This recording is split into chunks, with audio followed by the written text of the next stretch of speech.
the real like kernel of the reason that everything in my life shifted is because I said yes to other people instead of myself. And I think that that might be the most simple definition of violating your own boundaries, of betraying yourself, of abandoning yourself.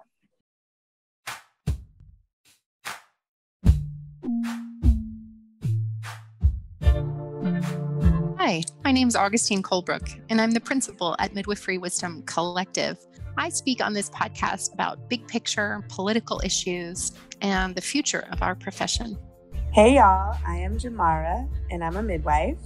I'm also a birth justice activist, and this season I am looking forward to sharing stories of Black midwives and the communities they serve. Hello, beloved birth community. I'm Angela Love, nurse midwife since 2004, preceptor, and mother.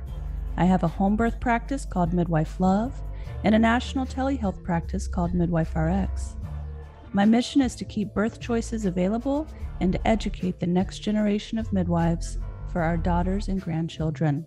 Matriarchy now. I'm Layla Wyatt. I get to share with you the voices of student midwives from across the country and beyond. This season, we focus on those students who just graduated, are about to sit for the NARM, or did yesterday, and we get tips and tricks for you for what happens at the end of the student midwife journey. Welcome back to the Midwifery Wisdom podcast. I'm Augustine, and today I'm sharing with you an interview with my good friends Alicia and Meredith. And the tables are turned because this time they're interviewing me. I did this presentation for a program that they offered in their organization for doulas. But it was so impactful to share my story that I thought I would just turn around and share it with my community as well. So here is a very vulnerable and very deep dive into my why and what I'm doing and why I'm doing it here for the Midwifery Wisdom Collective and all of you. So I hope you'll take a listen, and I hope you'll give me some feedback about what was meaningful for you. What we're creating here is so much more than what I even imagined. It's very important for me to connect with our listeners and our people that we're helping. I'm just feeling a little vulnerable here, and I hope that it's meaningful for you. I lost a lot, and in recovering and healing, I've gained even more. And this interview explains why. Enjoy. So Augustine, can you tell us why would that be your go-to when we asked you what you'd love to share with birth workers? I gravitate towards boundaries because I feel like that's the part that's maybe least talked about or least practiced in birth work in the United States. Mm-hmm. Or I should say, in birth work that's not obstetrics and nursing, because obstetricians and nurses seem to have really clear boundaries. They say no all the time, right? They're very clear about what they're willing to do and what they're not willing to do. And somehow we've taken that and transmuted it into believing we should be the opposite, saying yes to everything. And I think that that's not only dangerous for the birthing family, but it's also dangerous for the provider, for the birth worker. Yeah, so that to me, I'm a Scorpio, and I like to go into the shadows. And to me, that's the one that's not talked about enough. So that's what I called to talk about right now. This is perfect. And you know of what you speak. You have been, I mean, if it's okay to share it, to hell and back. And it's pretty public. I've been public. Yeah, I mean, I didn't come by these lessons easily, that's for sure. And I don't take them lightly. And so when I'm talking about boundaries work in professional boundaries work, I'm talking about lots of things that I didn't do. And I'm talking about implementing strategies or awarenesses that, I learned the hard way through through multiple levels of persecution. So if you don't follow my story, I was a licensed midwife in the state of Oregon. And I also practiced in New Jersey and South Carolina before you could get a license there. South Carolina, I was still a student, but in New Jersey, I was practicing. And in that surrounding area, Pennsylvania, whatever. But specifically in Oregon, which is thought of as like the most liberal legal state for midwifery in the country, which is a total fallacy, especially now. The pendulum always swings, right? But I'm officially the most investigated midwife in Oregon's history of midwifery. And I defended myself against 39 investigations over a span of only 5 years and spent $100,000 defending myself. And no one died. No one was even injured. So welcome to American politics. Oh man. Oh, burning witches at the stake still happens today. Yeah, in a lot of ways, that's a apt description. Mm-hmm. So from my history, I started, I was eventually driven out of practice in Oregon with the number of investigations and the lawsuit expenses and the audits that followed. Medicaid wanted me to pay back $180,000 one year after not paying me, like all kinds of drama. I eventually was driven out of practice and ended up homeless. And through my homeless journey, I also lost custody of my children because my ex-husband claimed that they were in danger and won. And so it shook me to my core. I was obviously, this is what you would call low point. I was living in my vehicle and had gone from running a 3-location multidisciplinary holistic healthcare center that included a birth center in one of the safest, most legal states, serving hundreds of clients a year. I always had 2 to 5 full-time students. And I mean, what you would call a big, healthy business, grossing $500,000 a year, like a big business. I went from that to, and the big 2,000 square foot house and the kids in and out and the neighborhood and the parties, just living the life to nothing in the span of 1 year. I mean, the business had been going for years, but the crash and burn happened over 1 year. And it really, obviously for anyone that would rock you to your core, what do they say? One major life transition is enough to hobble you and overwhelm your system. And I had multiple. And it really shocked me because I'm a pretty smart person. And I was like, how did this happen? I was really stuck on the how. And I kept exploring and doing the best I could to not sink into depression and trying to find employment and the things you do when you're in crisis. And I came up with this way of asking myself a series of questions. And it was both to reflect and also chart a future because I knew I wanted some kind of future. I had amassed at that point, whatever that was, 12 to 15 years of experience in this profession. And when you're, 10 years into any profession, you're a veritable expert. You've put in the 10,000 hours or whatever, and you're ready to be the top of your field. And I had lost everything. And I was like, I still feel called to midwifery. I can't do the on-call process. I also lost a lot of health in that process, and that's a whole nother story. But I was like, there has to be some future for me. So I had this series of questions I would ask myself.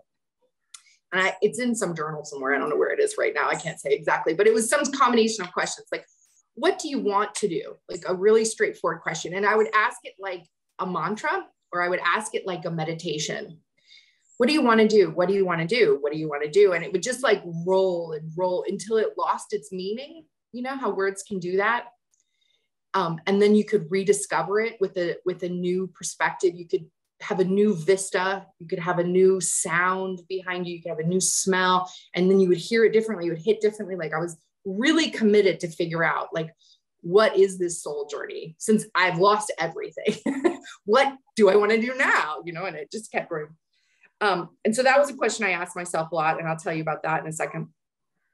But I also asked a question, and I don't have the framework exactly right, because I spent a lot of time on wording it so that when I went into this meditation space of it, it was clear. But it was something along the lines of, what do you need to know as a result of that experience? Not like, what did you do wrong, or what do you regret, or like nothing with baggage attached to it, but more of this like real like history searching. Like, what do you need to know as a result of that? Like, what are you learning?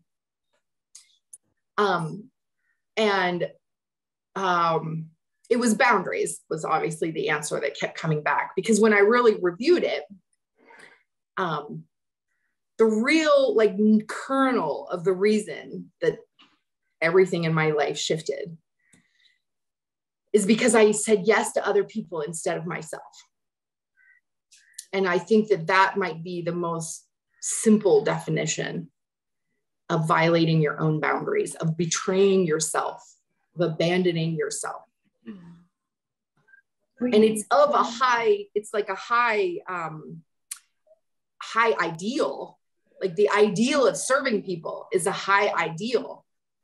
But it became absolutely crystal clear to me that no service is actually in service if it's abandoning yourself.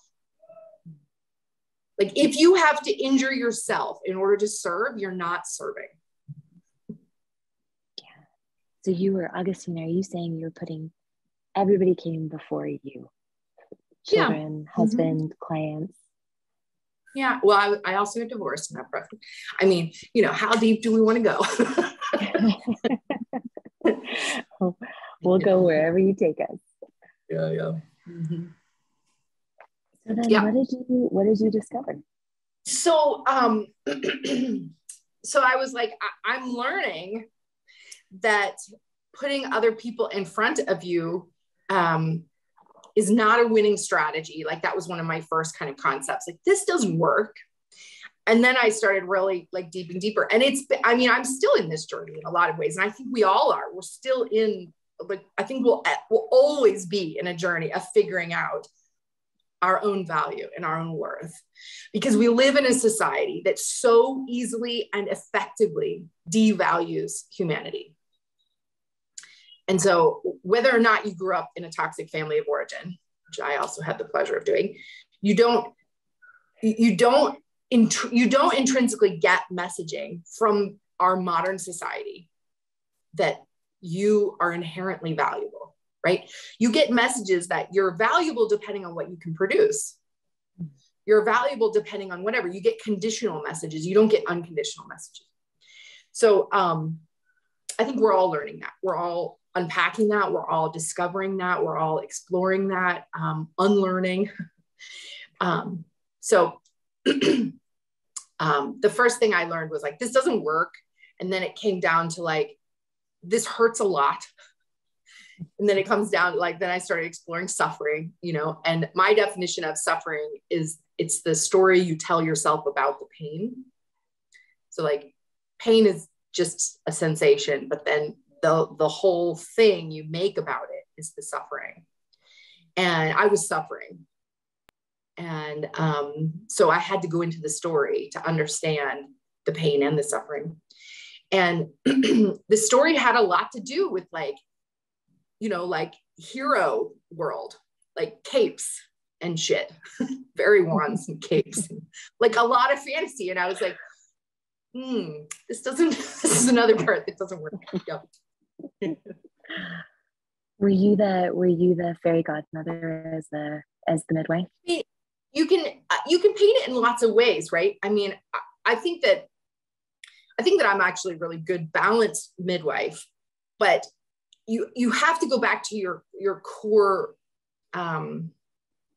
inspiration or motivation. And when you are walking around, when you're the walking wounded and you have a hole inside of you, one way that you fill that hole is to be useful, to be needed. And that it can come in different degrees, right? So in the birth room itself, at that point, partly because of my health, but also partly because of my growth and my development, like it was like, I'm not that for you. Hire a doula, like that was clear for me. And no offense to any doulas. Doulas are fantastic. We worship you. It's fantastic. But I didn't step into kind of some kind of savior role like a lot of midwives do. And I just want to be like really clear, like a lot of doulas do, a lot of nurses do. Like it's a comfortable place to drop into if you have been programmed to be people pleaser, right? To be serving in that way. So that wasn't really where I was pulled, but I was pulled to being that sort of cape with the wand person, heroing my community, heroing the practice of midwifery, the students that I had brought on and graduated and turned into midwives, and like the output, opening 3 birth centers in a row, and all that took. That was very much a caped experience. And when it came right down to it, the real nuts and bolts here was that the Affordable Care Act passed in 2010, and it was revised and finally implemented in the states by 2012. Oregon was really behind the loop, so it didn't finish its like consumer marketplace for insurances and all this place that they had to turn over until, say, 2013, 2014 is when Oregon finally got its act in order. And one of the major things that happened when the Affordable Care Act was implemented in the United States is that they changed the cutoff for the poverty level. So it changed the number of people that were eligible for Medicaid. So when the Affordable Care Act was proposed, it was proposed being a healthcare home, a safety net, egalitarian, leveling the playing field healthcare offering for the folks who were living below the poverty line. And that amounted to about 14 to 26%, depending on which state you were on, but it was a minority, right? But what many Democratic states did across the nation is they took that federal ruling, they applied it in their state while also reinterpreting the rules. So when it was finally implemented in Oregon, 72% of the population became eligible for Medicaid. And so my previous, accounts receivable included, a good 51% or so insurance, 20-some%, Medicaid, and then another 20-some% cash pay because we were in the Emerald Triangle. So, lots of green cash rolling through. And that's a very sustainable model. But when everyone who was a cash pay and a whole bunch of private insurance clients all became eligible for Medicaid, we were charging you can only, I don't know if you guys know this, but when you bill Medicaid, you can only get what they pay you. Like there's no extra. You can't bill Medicaid extra. You can't bill the client cash. You get what you get. If you decide to take Medicaid, it is flat out, you get what you get. And so I had a drastic change in accounts receivable, and they started reviewing every claim with a nurse reviewer board and a whole new set of requirements called the HERC, the Health Education or the Health Evaluation Requirement Board. I can't remember the title anymore. I sort of blocked it out. But they started this, they used an entirely new metric, right? So it used to be that they were using, like, to pay Medicaid, you're a licensed midwife, you get the money. Now they go, every provider who's practicing outside of our system, like midwives, have to have clients that fall within this new qualification for people who get Medicaid. And it included things like no BMI over 30, no previous baby over 9.5 pounds, no previous 3rd or 4th degree tear, no one who's ever had preeclampsia, forget about this pregnancy, like all of these like extreme like limits, which amounts to the fact that you have to be having your second baby in perfect health with no previous outcome. That's who midwives can deliver, right? power and control. This is all about power and control. So anyway, perfect storm meant that while I was an established licensed provider in an established licensed business with multiple licensed providers serving a large segment of the population, when I closed, I was doing 21% of the volume of the hospital across the street, right? Large volume. I was unsustainable because they had made it so that only big box healthcare could survive that. They had to have such massive reserves and be doing care at such a scale that they could absorb that incredible changeover of availability. Does that make sense? Yeah, it does. Yeah. So all of this is to say, when I went and explored this, it was very clear that I was a smart person and I had been doing smart business. I knew that there were major changes coming and did not prepare adequately because I was still in that mentality of muscling it through, of believing that not only could I make it work, but that I was even responsible for making it work. And ultimately, I put my employees and their income ahead of mine. So I stopped taking a paycheck long before my employees did, which is a noble thing to do, but it's not sustainable. And so that was the next kind of phrase that came to me. It was like, this has to be sustainable. Like, what are we doing if we can't keep doing it? Like, what are we doing if we can't keep doing it? And so sustainability, safety for everyone, including the midwife, and this concept of boundaries are what really became the lessons that became the Midwifery Wisdom Collective, of translating my really deep dive into pain and loss. I mean, I lost everything to midwifery.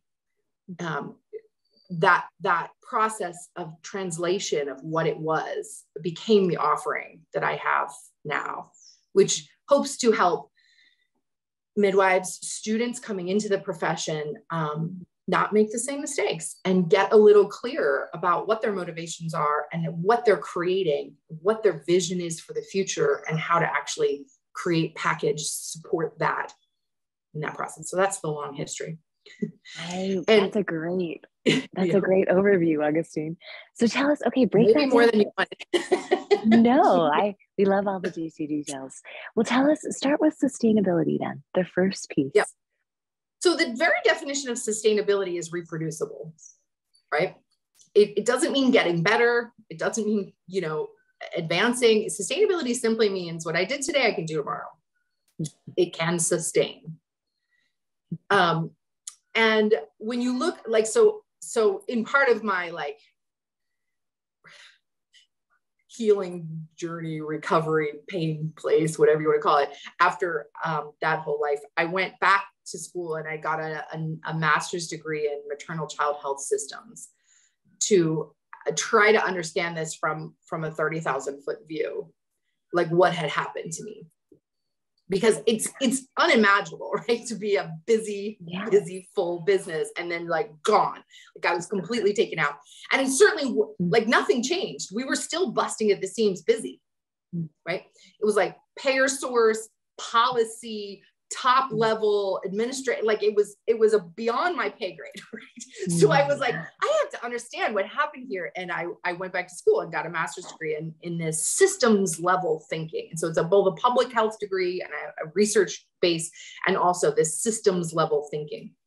And so I had always thought globally, but now I really do. And that was in 2018. And I continue to look at the analysis of the whole nation, the analysis of global as well. But since we're talking about the US, very much the systems that work, the systems that don't work, and there are very few systems that do work from a sustainability perspective.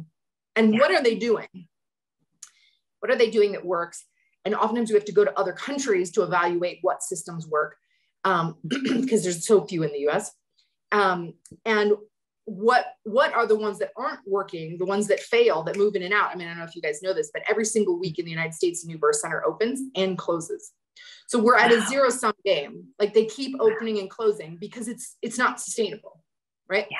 So I moved to this losing that on the boots on the ground experience made me be able to have this wide vision. And so I kind of zoomed out, and now and then I started traveling and teaching, and I've been able to see the many different vantage points in the US. So I feel really qualified to start to speak about this because I have both experiences. But this sustainability became really the key. And I would add, we've sort of using this new word at Midwifery Wisdom, that's thrivability, so that we take sustainability and then we move it into that growth phase, which is like thriving, right? So how do we take a super dysfunctional system and move it over into this sustainability / thrivability culture? And I've looked at it from every avenue. I've looked at it from payer sources and finances to scalability and size of practice, number of employees. And, I've looked at it from every perspective, number of clients and, the ratio of insurance to Medicaid, like all of that. It still wasn't working. And so I just kept digging and kept digging. And that's when I came to this new work that I'm doing now, which is that the root of the problem is that you can give all the structure that you want, but if the person implementing the structure, if the entrepreneur or provider does not understand their own boundaries or the boundaries they practice within clinically, nothing's going to be successful. Okay, why is that, Augustine? Because they will self-sabotage exactly like I did. So here's the top-down analysis of what I was going through. I should have downscaled or closed. If I had done either of those things, I would have avoided the crisis. But I stayed wearing a cape because I lacked the ability to put myself in the equation. I was fighting for the good of all. I was fighting for the business. I was fighting for the potential of what I saw, but none of it was grounded in what I could physically do, what I had the financial wherewithal to do, or what I personally needed, which is why that second question in my healing journey was so important. And it was like, what do you want? It was just the most simple question. And I just asked it and asked it and asked it and asked it. And I asked it, what do you want professionally? What do you want personally? What do you every possible iteration of this, but the root of it was what do you want? What do you want? What do you want? And it was a really fantastic journey. And I encourage you guys to try it out if you ever want to, because some very interesting things come up. And as soon as your brain or inspiration or gut or whatever tells you an answer, you have to ask why. What do you want? Why? Because I don't know if you follow Simon Sinek, but why is where it's at. He's an incredible leader, right? So I was there has to be a why that resonates with my whole being before I'll do it, right? So the only answer that came back that was across every possible category that I could ask this question in was palm trees. Palm trees? It makes no sense, except for that it's a fantastic lesson in trusting source or trusting soul or being in connection with your higher self, right? So I kept being what do you want? Palm trees. Why? It would just be this because it's a yes, because it resonates, because it's the right path, because I said so. It would just be this constant battle with myself. There wasn't a logical why, but there was totally a why. And it went something because it's your next step. And so I was going around and around with this palm trees. At this point, I was living in my car in the mountains of Oregon, no palm trees. So it made no sense. So I was I remember the moment I was actually in my car and it was sort of a frozen tundra kind of look out over the vista. And I was looking out there going all right, fine. You got me. Palm trees sound nicer than this. Actually, I think I was in Colorado at that point. And, or I was driving between the two or something. And the moment I felt this like, all right, I'm not going to fight this anymore. My brain does not know more than this inner knowing that makes no sense. Like, I'm going to just accept that. I'm just going to say yes.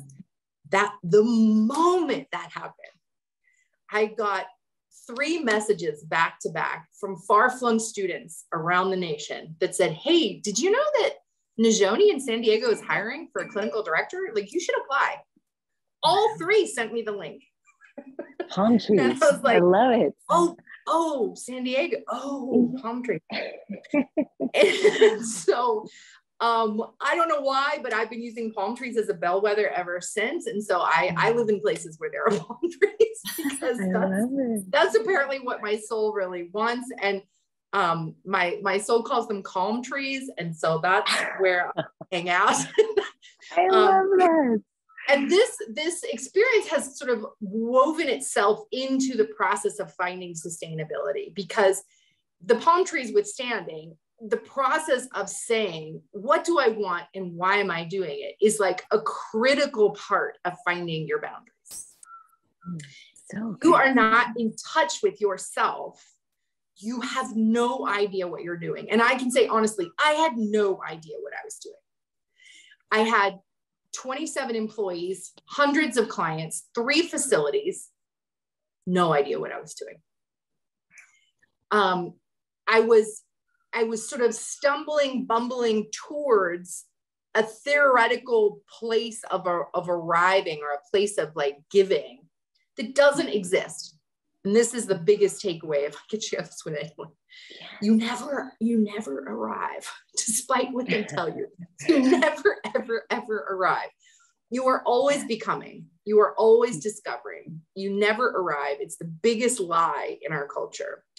And so instead of throwing your energy towards a future happening, you have to actually be happy in the now. So whatever you're doing now, you have to be happy. And that takes boundaries, because the only way that you get, and happy isn't the right word, I almost would say peaceful. You need to be peaceful. You don't even need to be like bubbly and joyous. You just need to be like, I'm okay, right? So the only way that you find that is by understanding what to say yes to and what to say no to.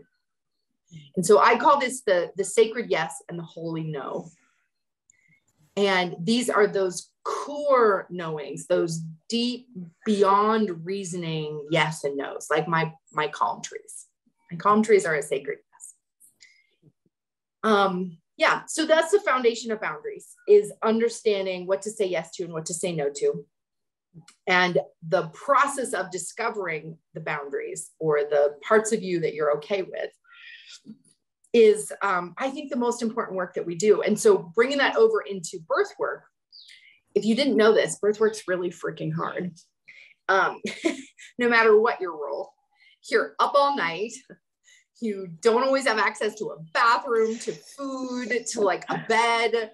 There's no like logic. There's no rhyme or reason. Like it's always changing. It's like an adrenaline junkie or dopamine junkie's best friend, but it's really, it's not predictable. It's not comfortable.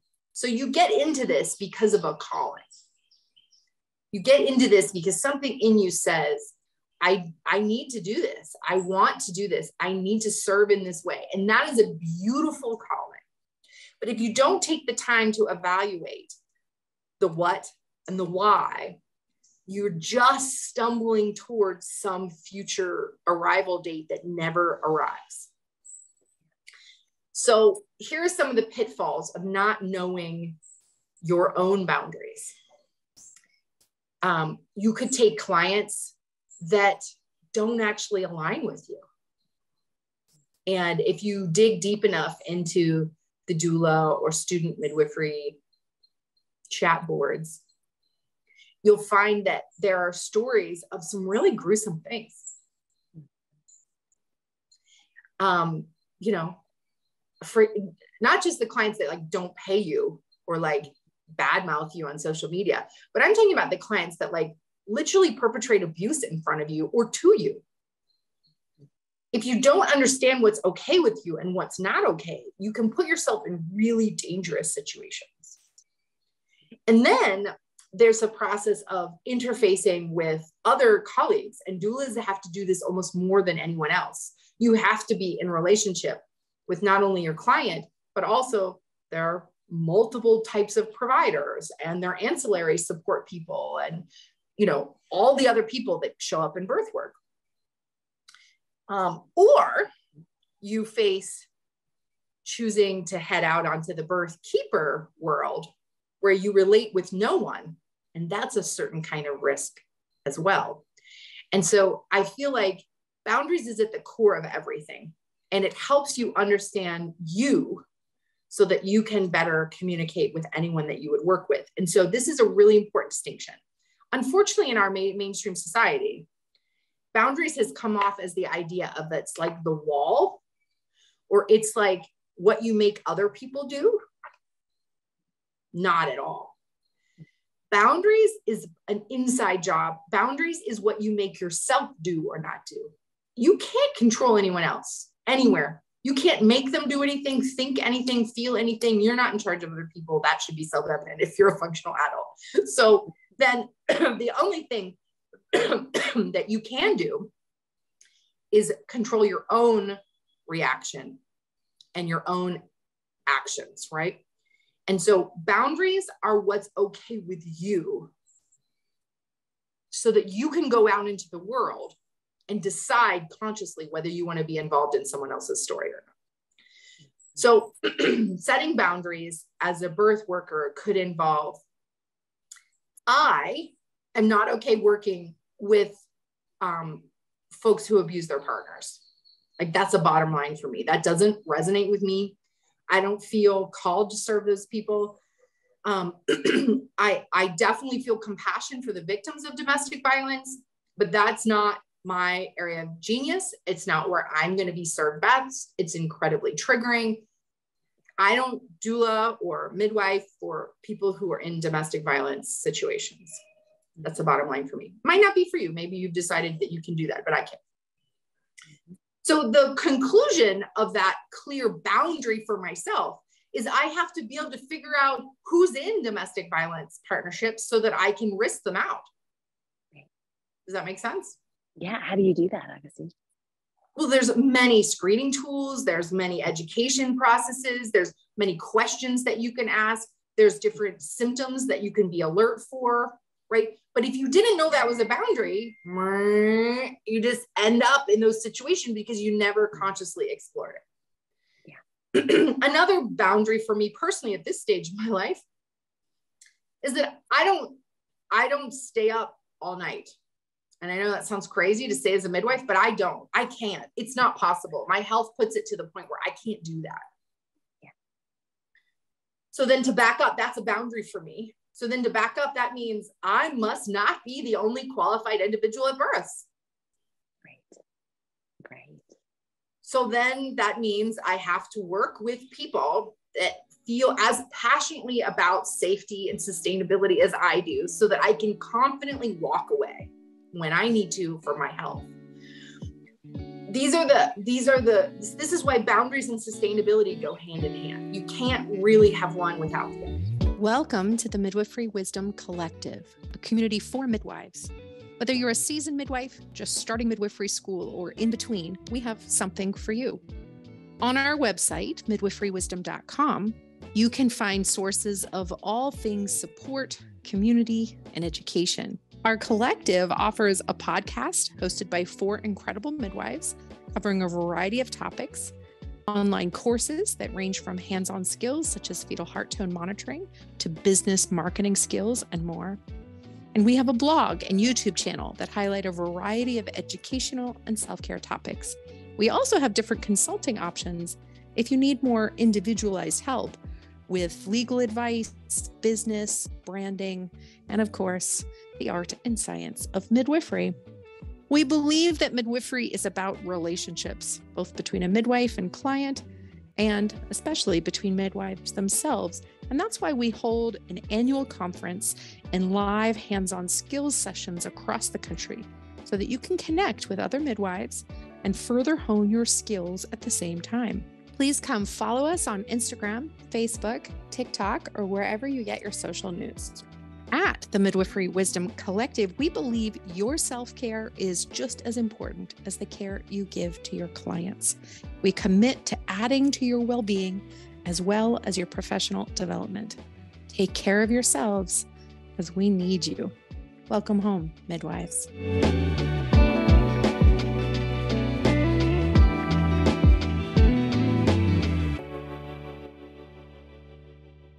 And so for those of you that are kind of new to this spidey sense awareness, you know that you crossed a boundary for yourself when you have one of three or all three emotions: anger, resentment, or guilt. Augustine, this is so interesting. I mean, birth work, like everything else in life, is just a reflection of who we are and where we're at. Especially birth work. Mm-hmm. We're at the threshold. We're at the threshold between everything. I mean, of course, all of you shows up right there. Wow. Yep. I think, one of the boundaries I just want to mention, Augustine, that I had to learn the hard way was that I won't work with certain providers. And another brilliant, you have a bad experience and you're like, this is repeatable. I can see how they do this every time. Not going to keep doing it. Exactly. Well, what made it so hard in this instance was there was a midwifery practice in the Bay Area. And what happened over the years is one by one, these hospital practices disappeared until there was only one left. And they were sort of the bastion of midwifery care in the hospital. And so people flocked to them. But I would go to them and I think, why? Why are people coming here? And every doula would sing their praises. And I thought, maybe I'm crazy. Maybe something's wrong with me. But I knew that wasn't true, because I remember I got on the table. My friend is a myofascial therapist. I had just been to a birth with this midwifery team. It was awful. I got on her table a few days later. She did a sacral release and I just cried a river of tears, just angry tears. And that's when I realized I'm not crazy. It really is true. It's in my body. It's locked in here. Let me just believe myself and let me say no more. And I will start speaking anger, resentment, guilt, crossed a boundary. You found it. Exactly. Mm-hmm. Yes. And so then you get to say, I don't attend births with these people anymore. And then you get to let everyone else figure it out, right? So a client comes to you, they're with that client. You say, oh, I'd love to work with you. You seem like lovely people. But unfortunately, I don't attend clients with that hospital. And they go, really? Why? Yeah, and you get to say, they break my boundaries. And so I know they're breaking my clients' boundaries. And so I'm just not going to continue to put myself in that kind of pain. But, I hope you find someone. That is the epitome of how boundaries work for you. You don't say, you should switch. You're doing it wrong, right? You're not controlling other people. Yeah. You only get to control yourself. Boundaries are inside. They're for you, right? So when you say that, the client then can be like, well, fuck them. I don't want to work with them. If you don't work with them, like, I already trust you. I want to go to where you go, right? Or they say, okay, we're not aligned, and they go off on their merry way. And you could do this with any boundary you can think of. And it works exactly the same way. Yeah. Boundaries are for you, not for other people. I love that. That's a beautiful example. It's so, Augustine, that's so good, because as I was listening to you role play that, it's powerful and it's actually attractive to the right people. Attractive. It actually does exactly what we want as entrepreneurs. Good high boundaries and clear communication of those boundaries attracts your ideal customer and repels the people you should not work with. Mm-hmm. Yeah. It's brilliant, actually. You don't have to do as much work. You're not standing on two horses, you're just clearly in your place being like, that doesn't work for me, but good luck. Yeah. The people that want to work with you will flock to you. And the people that don't, they just hightail it. They disappear. So good. So good. It's a win-win-win. It's always a win. The only thing you have to be okay with is disappointing people. And the only reason that we've convinced ourselves that disappointing other people is shameful is because we believe that, again, we're responsible for other people's emotions. We're not at all. No adults are responsible for anyone else's emotions. And that to me was like, I didn't know that, because as a child, I was made responsible for my parents' emotions, every one of them, right? And this is that unlearning. We have to get to this place of being like, that was all a false narrative. That's not true. People are grown up people. They can manage their own shit. It's not my job. And you have to be okay with disappointing people in order to not abandon yourself. That is like the root. That's like the mantra. That's brilliant. Yeah. You always putting yourself first in that sense. Always, always. You can serve, but not if it's injuring you. So how do you, translate this into the birth room for us? Because doulas are inevitably going to meet pissy providers. And it's challenging when you walk into the hospital because you're dealing with so many personalities, so many points of view, doctor, nurse, midwife. So tell us about how you stand strong in the face of these. You're meeting these strangers. They're bringing in all of their emotions and their beliefs. You're exhausted. Yeah, totally. Here's what I can say. 2 things. Number 1 is tell the truth. Tell the truth to yourself. Tell the truth to your clients. Tell the truth, like the absolute truth. No sugarcoating, no rose-colored glasses, no woulda, coulda, shoulda, no future thinking. Truth. So the truth about doula work to yourself is, oh my God, this is freaking hard. And it was one of the things I love about you too, is that you really tell the truth. You go out of your way to be like, this is really hard. Are you sure you want to do this? Well, let us help you. It's really, really hard. And some people look at the sum total of that profession and they go, nope, not for me. That is a really valuable conversation. That is the gold. It is okay. You do not have to do it. Like the way that I say this in midwifery is like, you don't have to die on the cross of midwifery. Like that's not your path. You do not have to be the martyr that sacrifices your very life for the profession like I did. You don't have to do that. There are many other ways to serve. So if you do this sum total evaluation, go ahead. But if it's your calling, tell us about that. It's not your calling if it's injuring you. That is a falsehood. That is an absolute falsehood. So people who do this sum total evaluation, they're like, I get it. I know it's hard. It's still my work. I get it. It's exhausting and I still want to do it. Those people should be doulas, birth workers, midwives, whatever the calling is. But those people who look at it and be like, but I don't want to do it. They shouldn't do that. But you can only do that sum total evaluation if you tell the truth and other people tell the truth to you. Or when you discover the truth, you get out, right? If you decide it is your path and you want to walk towards it, then you might need a different mentor than me. Because I could not, do not, will not be a doula ever at all, because I've tasted the forbidden fruit. I know what it's like on the other side, and I cannot witness systemic abuse with no true informed decision making and obstetric violence, and I can't participate in that. But there are many people who are like, I know that's happening. That's why I need to be there. I know that's happening. That's why my client needs me. Bless you. I bow to you. It's not me, but there are people that come to that conclusion. And like, thank God, because change needs to happen from without and from within. When you have this level of a broken system, no one solution is going to fit all. We have to have all the things coming together. And there are doulas who can figure out how to do enough self-protection that they can be in that violent space and still get beautiful work done. And there are doulas that can't, in which case they do other things. They doula other doulas. I midwife other midwives. They create educational programs. They create courses. They advocate at the state level. You know, the program that I went to get this master's in maternal child health systems, there were 2 doulas and 2 nurses in my program with me. And they're doing change from within the system with that systems level degree. And they're not doing direct patient care.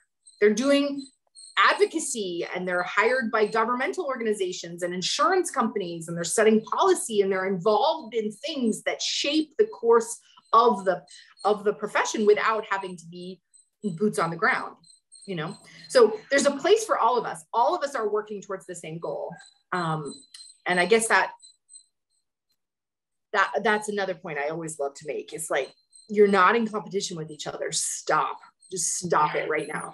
Thank you. Stop. Yes, it's so true. There's no possible way you could serve all the people that need you. There's like no possible way. You absolutely need each other. Even if you live in a small town, you can't stay up for days and days. You can't do it. You need people. So like, stop fighting with each other. Absolutely. Absolutely. That's at the core of it for sure. It's so what would you say if you're not happy in the iteration of your work? Do you think that there is a way, like, let's just take you, like you, for instance, you say, I can't stay up at night. So how did you solve that problem? Well, I always have a senior midwife with me, around me, on call, somewhere. So you never have to break that boundary. I mean, since I got sick, I got really sick last year. I can't do it. I will get sicker. I will injure myself. I can't serve if I'm injuring myself. And the people that I work with really want me to be there. So they're willing to pay 2 salaries, you know, and that's the thing. You have to find the way through. But again, you have to be willing to disappoint others in order to not abandon yourself. And I had to be willing to say, I know that I've been here a year, but since I've been sick, I can't keep being here unless you hire someone else. I have to be willing to disappoint them, make them uncomfortable. They have to pay more people in order to have me around. I have to be willing to do that. Absolutely. So this is such a good lesson to us as doulas too, because I think part of the downfall of doulas is this solo practice. We are operating as lone wolves and we are wearing ourselves out. Midwives do the same thing. But what if we opened ourselves up to the possibility of, what if I don't have to work at night? What if somebody else could do that? Or what if I'm only on call these days out of the month? So getting creative with your solutions. And the core belief that's behind the lone wolf reality is that cape. It's the magical thinking. I have the solution, right? And it's ego, but it's also like, it's like, how do you say it? It's the fantasy, right? So again, you have to tell the truth. And if you've ever been busy enough or sick enough that someone had to replace you, and then you talk to those clients, they don't fucking care. They don't care at all. They'll be like, oh, I missed you, but let me tell you about my amazing birth. Like, they don't care at all. They don't care at all. I mean, if you were replaced with competent someone, right? You can't put in incompetence. But if you find your equals, they don't care. Yes. I think this is the biggest thing that midwives discover. They don't care. They don't care. If you were at someone else's birth and you send your backup, they have a beautiful birth. They did not need you.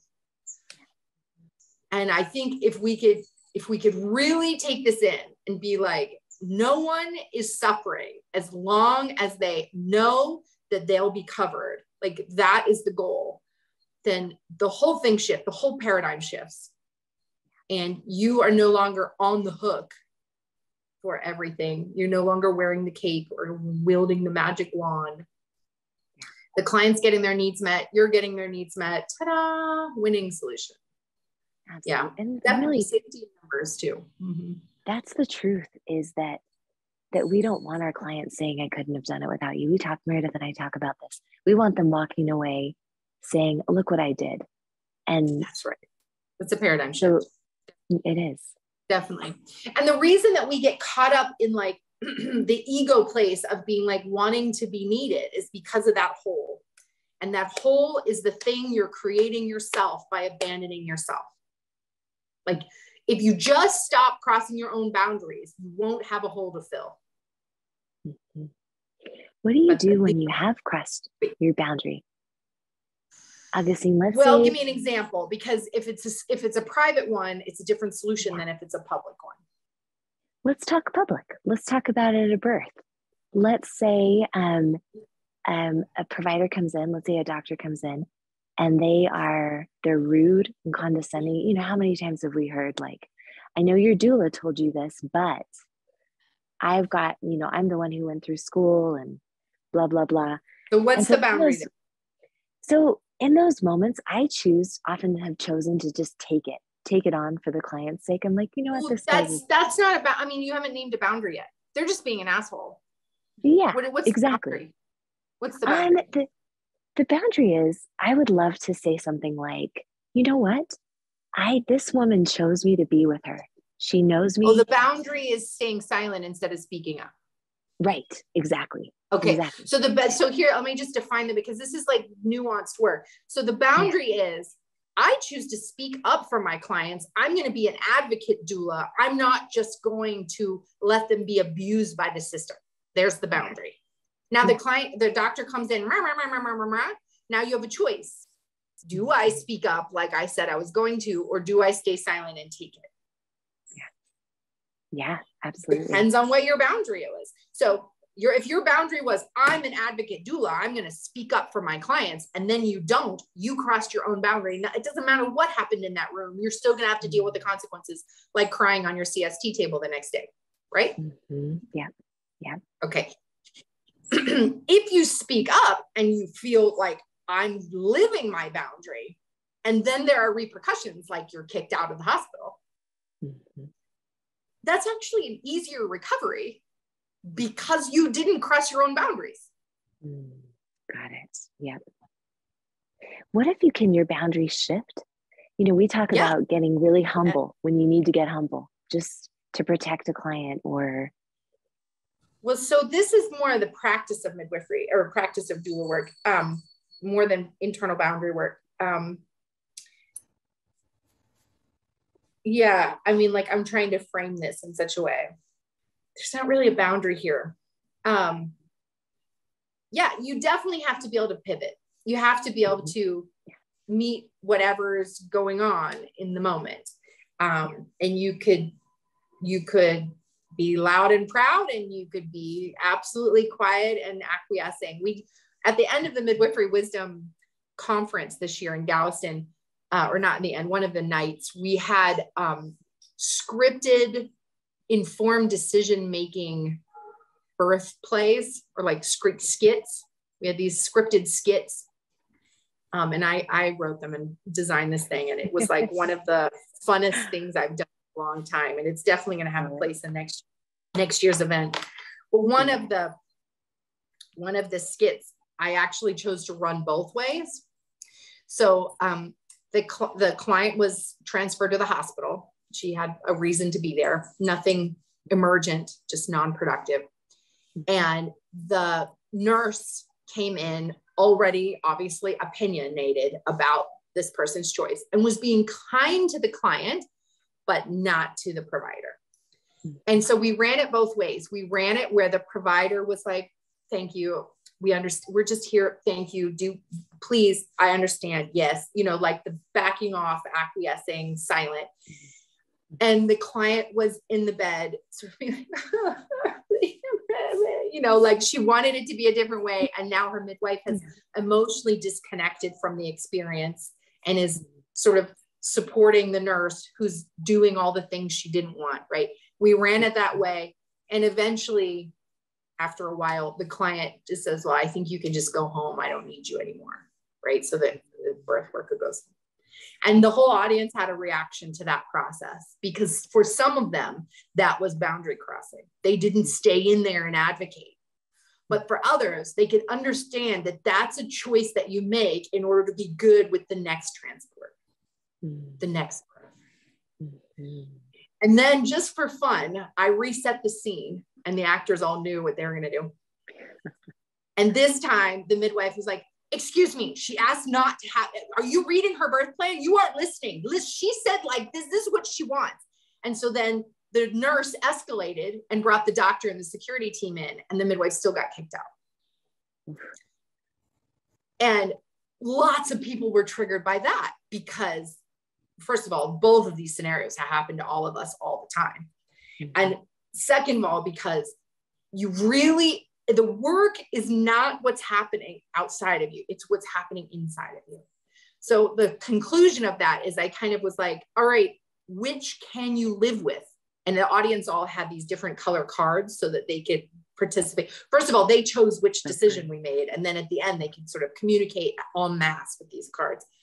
Wow. And it was really split. Part of the group was like, you get along because we're not in it for the one birth. We're in it for changing the system, for making home birth and birth center accessible, for making midwifery mainstream. We're in it for the long haul. You just get along to get through this birth. And if you have to sacrifice a few women along the way, that's what it takes. And half of them were like, no, I work for that client. I'm here to advocate for that client. I have not done my job if I don't fight the good fight. And I think everyone was able to see that both are right. Because it really, no one decision is going to change the system or even change that one person's life. Yeah. Honestly. Yeah.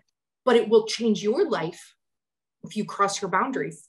It will change your life if you abandon yourself. If you injure yourself in the service of others, it will change your life. Wow. So one of my taglines in my teaching is that birth has to be at least as safe for you as you make it for your clients. And I think this is the paradigm shift that I'm fighting for right now, which is what boundaries are all wrapped up in. If you're busy making birth nicer or safer for other people, and in the meanwhile, hurting yourself, you aren't actually moving the needle at all. Because you will eventually burn out and leave the profession, like happens so many goddamn times. So do you think this is why this is the burnout?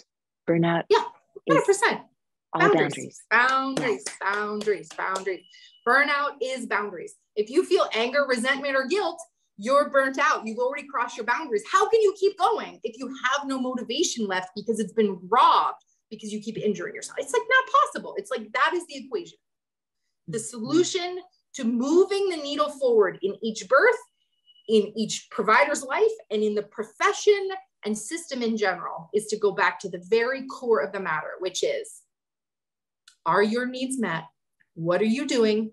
Why are you doing it? Why does this matter? How are you taking care of yourself? And this is like the next follow on is that boundaries is self-care. There is no way to give self-care if you're crossing boundaries. Bubble baths do nothing. No is where it's at. When you say no to others so that you can say yes to yourself, you are doing radical self-care. And without that, this profession is impossible. Wow. Wow, everyone. Truth bomb from Augustine Colebrook. I love it. Augustine, we're almost done, but I want to ask if you could dive a little bit deeper into this sacred no, holy yes business and how to find it. Like, how do you make space to receive that? That is a great question. And I have a resource for you. So the sacred yes, holy no is that gut feeling, that heart knowing, that body wisdom. It's beyond the head, right? Wherever you feel it in your body, that answer that comes out of nothing, that is not thought about, but that is clear. That is your sacred yes, holy no. Some people call it intuition. Some people call it body knowing, right? To get better in touch with that, I have a free downloadable on my website that is called Calibrating Your Intuition. And you can go to midwiferywisdom.com and it's right on the front page. And you can download that. And it is both a worksheet and an audible. You can hear me talking at you. So that you can better identify where that message comes from in your body. And I have an exercise to figure out where your body says yes and where your body says no. And then the real trick is that you have to do what it says. Because if you ignore that intuition, the voice gets quieter. So true. If you listen, it gets louder. Well, Augustine, this is, I think part of the reason Meredith and I value your wisdom is because it's hard won. You have done the work to get to this place. I know. I love myself so much. I'm dangerous.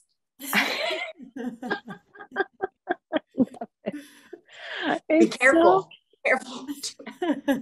It's so good. I can say completely honestly, I am not there. I can see that.